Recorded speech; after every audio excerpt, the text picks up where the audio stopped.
Okay, last video. The last one we're going to do is what is called a variegated wash. So Variegated. And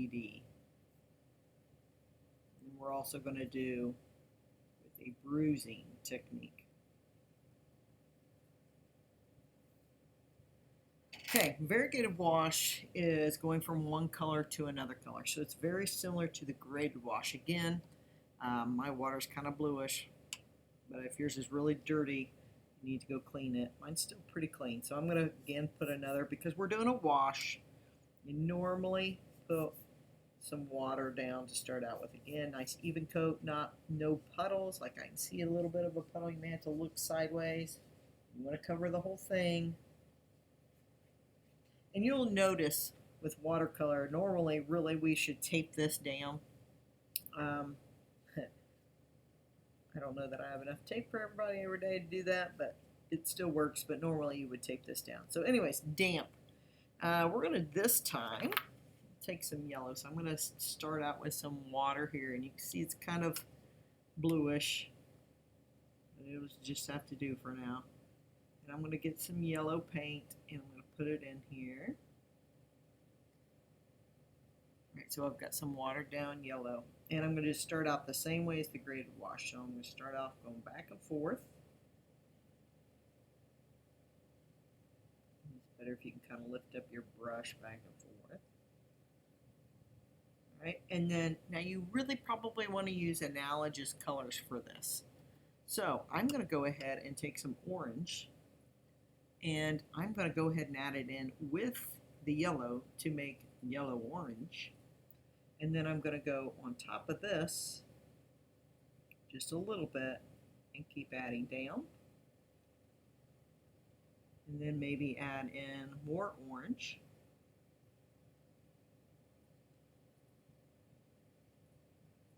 And you may, like I said, with watercolor, you got to kind of get a feel for it to see how much water versus how much paint. It's kind of tricky. So it's starting to dry off down there. So I'm going to go and add some of my red into my orange. So it's a red orange. And add that in. I'm going to show you how to mix this in a little bit better too. And then I'm going to go in straight red. All right, so I've added in a lot of different colors here. I'm going to go back in and add a little bit more yellow. I want that to be a brighter yellow. So I've kind of put these all on here. And I've overlapped them a little bit. And you can see it's kind of fuzzy. Now I want you to take a clean brush, so clean out your brush really good. Dry it off, kind of like we did with the thirsty brush. See if you can kind of separate your hairs. You want one of your bigger brushes. Start with your lighter, okay, and go back over the top of it. And this is going to act, this dry brush is going to act kind of as a blending stuff. So I'm just going back and forth, blending one color into the other, so there's not as many streaks in there. All right, so sorry you're getting a little bit of a glare there. I apologize for that. Don't know how to make that go away. I think it's just from the light. I'll turn it upside down, maybe that'll help. There, it's a little bit better. Okay, so that's a variegated wash, is when you mix one color into another. You don't have to do yellows, you can do purples. You try whatever you want. Now, we also added in that bruising technique. So what you're going to do is you're going to take the end of your paintbrush and you're going to indent some lines. Oh, make sure it's not dirty like that, like mine is. So I'm going to, that's what we would have to call a happy mistake. So we want to use something kind of blunt. And what that does is when it indents down, and this has to be kind of damp, so now you can start to see it, maybe a little bit. I don't know that you can still see it in the reflection. We're just drawing some lines in there, and you probably see it on yours a little bit better. Let's see if I can get a little bit of a glare off of that. But you can kind of see it in there. And of course it is pulling a little bit of the color, one color into the other. But this might be a cool way to create some textures in a watercolor piece.